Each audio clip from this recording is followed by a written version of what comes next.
வணக்கம். எட்டி டாக்ஸ்ல என்ன பார்க்க போறோம்னு கேட்டீங்கன்னா, திமுக கூட்டணி உடைந்தது, தமிழகத்துக்கு விடிவு காலம் பிறந்தது. ஏற்கனவே திமுக பொறுத்த வரைக்கும் தலையில்லாத முண்டமா தான் இருக்கிறது. இப்ப என்னடான்னு பார்த்தா கூட்டணியும் உடைஞ்சு போச்சு. இப்போ தவேகாவுடன் போயிட்டாங்க காங்கிரஸ் கட்சிக்காரங்க. அடுத்தது திருமாவளவனும் நாங்க விஜய் அவர்கள் ஆட்சி அமைப்பதற்கு ஆலோசித்து முடிவெடுப்போம் அப்படின்னு சொல்லியிருக்கிறாங்க. அதாவது விஜயுடன் பாமக போயிடக்கூடாது என்ற ஒரே காரணத்துக்காக கண்டிப்பா நம்முடைய திருமாவளவன் அவர்கள் விஜயுடன் போய் கைகோர்ப்பார். அதற்கான வேலையை தான் ஆதவ அர்ஜுனா பார்த்துக்கிட்டு இருக்கிறாரு. அதனால திமுக தனித்து விடப்பட்டு இருக்கிறது. எப்பவுமே ஒரு கட்சியினுடைய தலைவர் வெற்றி பெற்று சட்டமன்றத்திலும் மக்கள் மன்றத்திலும் மக்கள் பிரச்சனையை பேசணும். எதிர்கட்சியாக இருக்கின்ற பொழுது இரண்டு இடத்திலும் நம்ம ஸ்டாலினுடைய பிரதிநிதித்துவம் இருக்கணும். ஆனா அவர் இப்ப கட்சி தலைவராக ஆக்டிவா செயல்பட முடியாத ஒரு நிலையில் இருக்கிறார்.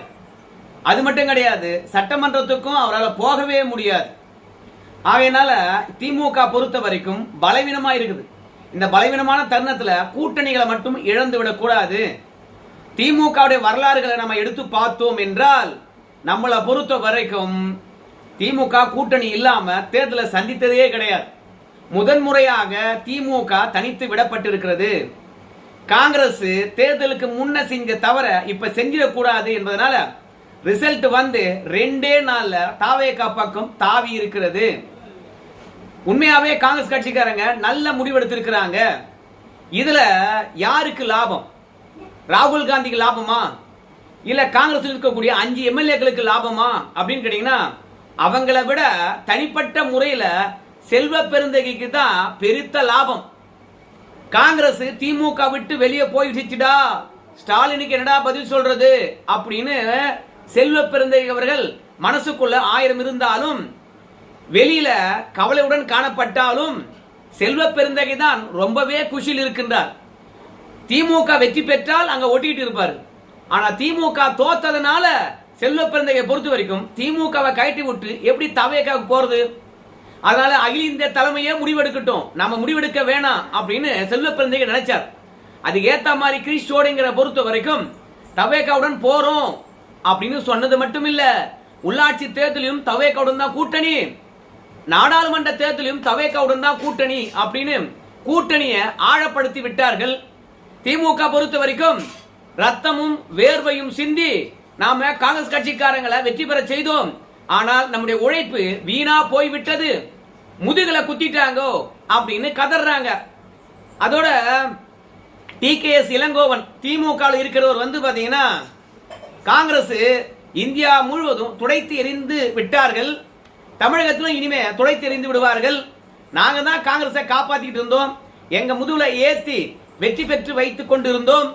ஆனா இன்னைக்கு காங்கிரஸ் ஆனது எங்களுக்கே துரோகம் பண்ணுது. இன்னைக்கு இருக்கின்ற காங்கிரஸ் நாடாளுமன்ற உறுப்பினர்கள் திமுக போட்ட பிச்சை அப்படின்னு காங்கிரஸை திட்ட ஆரம்பித்து விட்டார்கள். செல்வ பெருந்தை ஏம்பா குஷியில் இருக்கணும், அவர் தான் ஸ்டாலினுடைய கையாளாச்சே அப்படின்னு சொல்லிட்டு நீங்க நினைப்பீங்க. மிக முக்கியமான ரகசியம் அதில் அடங்கி இருக்கிறது. தெரிஞ்சவங்க கமெண்ட் பண்ணுங்க பார்க்கலாம். செல்வ பெருந்தகை அளவுக்கு அதிகமா சொத்து சேர்த்திருக்கிறார். நாம சொல்லல, காங்கிரஸ்ல இருக்கிறவங்களே குற்றச்சாட்டு வச்சாங்க, திமுக இருக்கிறவங்களே குற்றச்சாட்டு வச்சாங்க. அது மட்டும் இல்ல, இந்த பாவி எம்எல்ஏ சீட்டை துட்டுக்கு வித்துக்கிட்டான், அதன் மூலமாக அகில இந்திய தலைமைக்கு துரோகம் பண்ணிட்டான், ரேட்டு பேசிட்டான் அப்படின்னு சொன்னாங்க. இத வெளிப்படையா பாத்தீங்கன்னா ஜோதிமணி அவர்கள் தன்னுடைய சமூக வலைதளத்தில் போட்டிருந்தாங்க. அதுக்கப்புறம் மாணிக்கம் தாக்கூர், டேய் கட்சிக்காக உழைக்கிறவனை விட்டுட்டு காசு வாங்கின்னு சீட்டு கொடுத்துருக்கேன், நீ உருப்படிவா அப்படின்னு சொல்றாங்க. வெளிப்படையாக சீட்டிலேயே பார்த்தா ஊழல் பண்ணிருக்காரு. அது இல்லாம ஏகப்பட்ட கோடியில லண்டன்லாம் பள்ளிக்கூடம் கட்டியிருக்காராம், தமிழ்நாடு முழுவதும் கல்வி நிறுவனங்கள் வச்சு நடத்துறாரு. இந்த பணம் எல்லாம் எங்கிருந்து வந்தது? அதனால செல்வ பெருந்தகை பொறுத்த வரைக்கும் ஊழல் பேர் வழியா இருக்கிறாரு. விஜய் வேற வந்திருக்கிறாரு. ஒருவேளை திமுக அப்படின்னு நம்ம ஒட்டிட்டு இருந்தோம்னா, நம்ம வழக்க நோண்டிட்டாங்கன்னா, ஏன்னா கே நேரு போன்றவங்களே ஆடி போயிருக்கின்ற பொழுது விஜய் என்ன பண்ணுவான்னு தெரியாதுன்றதுனால செல்வ பெருந்தகை மீது ஊழல் புகார் இருப்பதனால, அதோடு இல்லாம அவர் மீது கொலை புகாரும் இருக்கிறது. உங்க எல்லாருக்குமே தெரியும், ஆம்ஸ்டாங் கொலையில் அவருக்கு தொடர்பு இருக்குது, சேகர் பாபுக்கும் தொடர்பு இருக்குதுன்னு சொல்லிட்டு சமூக வலைதளத்தில் ஏகப்பட்ட கருத்துக்கள் வருது. அதனால்தான் ஆர்கே நகர் தொகுதிக்கே வந்து சேகர் பாபும் செல்வ பெருந்தகையும் பிரச்சாரத்துக்கு போகவே இல்லை. அதனால செல்வ பெருந்தகையை பொறுத்த வரைக்கும் ஆளும் தரப்பிடத்துல போய் ஒட்டிக்கிட்டா சூப்பரா இருக்கும்.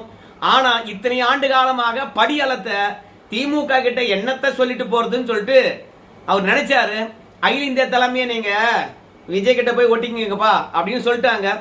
இப்ப செல்வ பெருந்தகையை பொறுத்த வரைக்கும் அரசியலை கடந்து தனிப்பட்ட உறவு இருக்கிறது, ஸ்டாலினுடன் நல்ல நட்பு இருக்கிறது அப்படின்னு வெளியே சொல்லிக்குவாரு. போன் பண்ணி வந்து பாத்தீங்கன்னா, எனக்கு விருப்பம் இல்லை எஜமா, நீ தான் படி அளந்த, ஆனா உங்களை விட உண்மையான எஜமா டெல்லியில் இருக்கிறாரு, அவர் உத்தரவு விட்டாரு, அவரு உத்தரவு போட்டு விட்டாரு, நாம என்ன பண்றதுங்க எஜமா, தப்பா நினைக்காதீங்க, நீங்க ஊங்கொட்டுங்க எஜமா, காங்கிரஸ் எல்லாம் தூக்கி எறிஞ்சு விட்டு வந்து திமுக சேர்ந்துடுறேன், என்ன ஒண்ணு இன்னும் கூட நான் காங்கிரஸ் கட்சி தலைவராக தொடர்றேன், தவேகா கூட்டணிக்கு பிறகு அந்த தலைவர் பதவியை புடிங்கினாலும் புடிங்கிடுவாங்க, அதனால புடுங்கட்டும், கொஞ்ச நேரம் இருங்க, அப்புறமா நான் வந்து திமுக இணைஞ்சிடறேன் எஜமா அப்படின்னு சொன்னாலும் சொல்லுவார். ஆனால் தலைவர் பதவி புடுங்கினாலும் சரி, செல்வ பெருந்தகையை பொறுத்த வரைக்கும் பல ஊழல்கள் கொலை பழிகளா இருப்பதனால நிச்சயமா அவரு தவேகா கூட்டணியில காங்கிரஸ் இருக்கிற வரைக்கும் போகவே மாட்டாரு. அப்படி போனார்னு வச்சுங்களேன், காங்கிரஸ் கட்சிக்காரனே வந்து பாத்தீங்கன்னா எல்லா விவரத்தையும் எடுத்து நம்ம விஜய் கிட்ட கொடுத்துருவாங்க. ஏன்னா பாம்பின் கால் பாம்பரியும். செல்வ பெருந்தகை மீது திமுக காரன் குற்றச்சாட்டு வச்சானோ இல்லையோ, அதிமுக காரன் குற்றச்சாட்டு வச்சானோ இல்லையோ, காங்கிரஸ் கட்சிக்காரன் ஏகப்பட்ட குற்றச்சாட்டு வச்சிருக்கான். திமுக தொகுதிக்கு செலவு பண்றதுக்காக பணம் கொடுத்துருக்காங்க. அந்த பணத்தை கூட இவர் அடிச்சிட்டார். ஒவ்வொரு தொகுதிக்கும் 10 லட்சம் கொடுத்தான்னு வச்சுங்களேன், நம்பர்றா ஏதோ பிச்சை காசு மாதிரி பேசிட்டே இருக்கேன், 10 கோடி கொடுத்தாங்கன்னு வச்சுங்களேன், அந்த 10 கோடியில ஒரு 6 கோடியை கொடுத்துட்டு 4 கோடி அமைக்கினாராம், 2ஆம் கட்டமா வந்து வாங்கிக்கன்னு சொல்லிட்டு. இந்த மாதிரி புகார்லாம் நிறைய இருக்குது. இத ஸ்டாலின் கிட்டே போய் திமுக காரங்களே எடுத்து சொன்னாங்க. அதனால இவ்வளவு புகார் இருப்பதனால தலைவர் பதவி விட்டு தூக்கினா கூட தவேகா கூட்டணியில காங்கிரஸ் இருக்கிற வரைக்கும் செல்வ பெருந்தகை ஒட்டிக்கிட்டு இருப்பார்.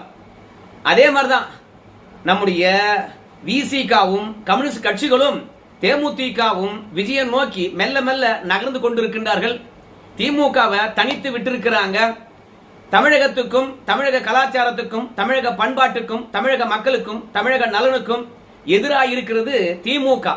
அது கூட்டணி பலத்துடன் தான் எப்பவுமே வெற்றி பெற்றுக் கொண்டே இருக்குது. ஆனால் என்ன பொறுத்த வரைக்கும் திமுக தனித்து விட்டால் அவங்களே பயந்துருவாங்க. அதனால நிச்சயமா ஒவ்வொரு கட்சியா இங்கிருந்து வெளியேறுவது தமிழகத்துக்கு விடிவு காலம் பிறந்தாச்சு. இல்லனா வாக்கு வங்கியே இல்லாத காங்கிரஸ் கட்சிக்காக இவ்வளவு பெரிய விமர்சனத்தை திமுக ஏன் வைக்கணும் சொல்லு பார்க்கலாம். ஆகையினால என்ன பொறுத்த வரைக்கும் திமுக பலம் இழந்து கொண்டு வருகிறது. ஒரு பக்கம் அதிமுக கூட்டணி இன்னும் உடையவும் இல்ல, பெருசா சலசலப்பும் இல்ல. ஆனா திமுக கூட்டணியில் இருக்கின்ற ஒவ்வொரு கட்சிகளும் தான் தவேகாவுக்கு ஆதரவு அளிப்பதா இல்லையா என்பதை பற்றி ஆலோசனைக்கு பிறகு முடிவெடுப்போம் அப்படின்னு கம்யூனிஸ்டுகள் இருந்து நம்ம விசிக வரைக்கும் வெளிப்படையாக அறிவித்திருக்கின்றார்கள். ஏன் இப்படி அறிவித்திருக்கிறாங்க அப்படின்னு பார்க்கும்போது, நிபந்தனையற்ற ஆதரவா காங்கிரஸ் அப்படின்னு பார்க்கும்போது இல்ல, நிபந்தனையுடன் தான் ஆதரவு அளிச்சிருக்காங்க. அதே மாதிரி தான் விசிகாவும் சில விஷயங்களை எதிர்பார்க்கும். அந்த பேரமானது படியாம இருக்கும். கம்யூனிஸ்டுகளும் அப்படிதான், பேரம் படியாம இருக்கும். இந்தியாவிலே வந்து கேரளாவில் மட்டும்தான் ஆட்சியில் இருந்தது கம்யூனிஸ்ட். ஆனால் அங்கேயும் ஆட்சியை தொலைத்து விட்டது. அப்போ இந்தியாவில் ஏதாவது ஒரு மாநிலத்தில் கம்யூனிஸ்ட் ஆனது ஆட்சியில் இருக்கணும். அப்படி பார்க்கும்போது தமிழகத்தில் தவேகா மூலமாக அதிகாரத்தில் பங்கெடுத்துக் கொண்டு நாங்க தமிழகத்தில் ஆட்சியில் இருக்கிறோம் அப்படின்னு கம்யூனிஸ்ட் கட்சியானது கண்டிப்பா பெருமை பீர்த்திக் கொள்ள வாய்ப்பு இருக்கிறது. அதனால கம்யூனிஸ்ட் கட்சிகளை பொறுத்த வரைக்கும் 2 தொகுதிகள் வெற்றி பெற்றிருக்காங்க. 4 தொகுதிகள் விஜயுடன் போய் கைகோர்ப்பார்கள். கண்டிப்பாக 4 இடத்துக்கு 2 அமைச்சர் பதவி உண்டு. அதே மாதிரி காங்கிரசுக்கு 2 அமைச்சர் பதவி. அதுக்கப்புறம் விசிகாவுக்கு 2 தொகுதி இருக்கிறது. அதுல ஒருத்தருக்கு அமைச்சர் பதவி எனக்கு தெரிந்து வன்னியரசுக்கு கிடைக்கும் என்று நினைக்கின்றேன். ஏன்னா விசிகாவுக்கு இன்னொரு எம்எல்ஏ இருக்காங்க, அந்த எம்எல்ஏக்கு தரமாட்டாங்கன்னு தான் நினைக்கிறேன். ஏன்னா அவருடைய பூர்வீகமே வந்து கலிய பெருமாளுடைய மகன் தானே. அவர் காங்கிரஸ் கட்சிக்காரர். கடைசியில காட்டுமன்னார் கோயில்ல திருமாவளவன் தான் போட்டியிடுவதாக இருந்தது. கடைசியில திமுக தந்த அழுத்தத்தின் காரணமாக, எம்ஆர்கே பன்னீர்செல்வம் அவர்கள் தந்த அழுத்தத்தின் காரணமாக நீ மட்டும் காட்டுமன்னார் கோயில்ல போய் நின்னு வச்சுங்களேன், அதுக்கப்புறம் வன்னியர்களை பொறுத்த வரைக்கும் திமுக கூட்டணிக்கு ஓட்டே போட மாட்டாங்க. தயவு செய்து ஓபிசிகள் ஒன்றிணைவதற்கு நீ காரணம் அமைஞ்சிராத, போட்டியிலிருந்து விலகிக்கொள் அப்படின்னு சொன்னாங்க. திருமாவளவன் அழுது கொண்டே வாபஸ் வாங்கினாரு. அந்த இடம் தான் காட்டுமன்னார் கோயில்.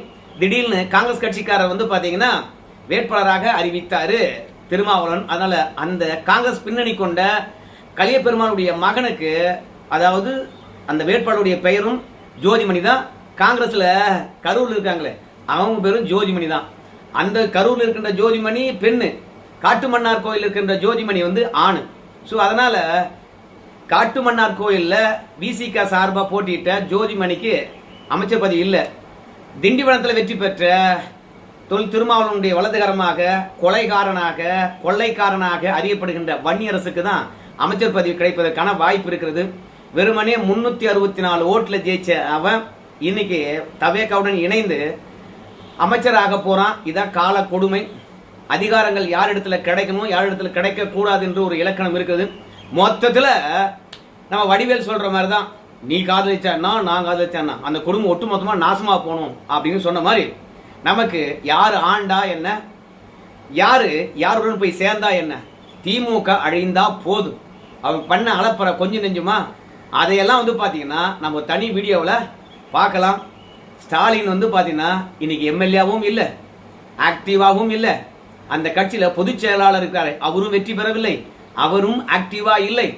ஆனா ஆக்டிவா இருக்கின்ற ஒரே மனிதன் நம்முடைய உதயநிதி ஸ்டாலின். இப்போ கூட்டணியிலிருந்து பல கட்சிகள் பிரிந்து வேற கட்சிக்கு போயிட்டாங்க. ஏத உதயநிதி ஸ்டாலின் அவசர அவசரமா ஓடி வந்து அறிவாலயத்தில் எல்லாரையும் கூப்பிட்டு ஆலோசனை நடத்த சொல்லி பார்க்கலாம்.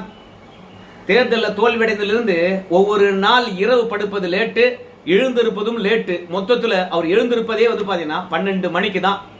ஆகையினால பெருசா ஒன்றும் திமுக இனி வளர்ச்சி அடைவதற்கான வாய்ப்பில்லை. தோல்வி முகம்தான் ஏற்படும். தோல்வி முகத்துல கண்டிப்பா தேய்மானமும் திமுகவுக்கு ஏற்பட வாய்ப்பு இருக்குது.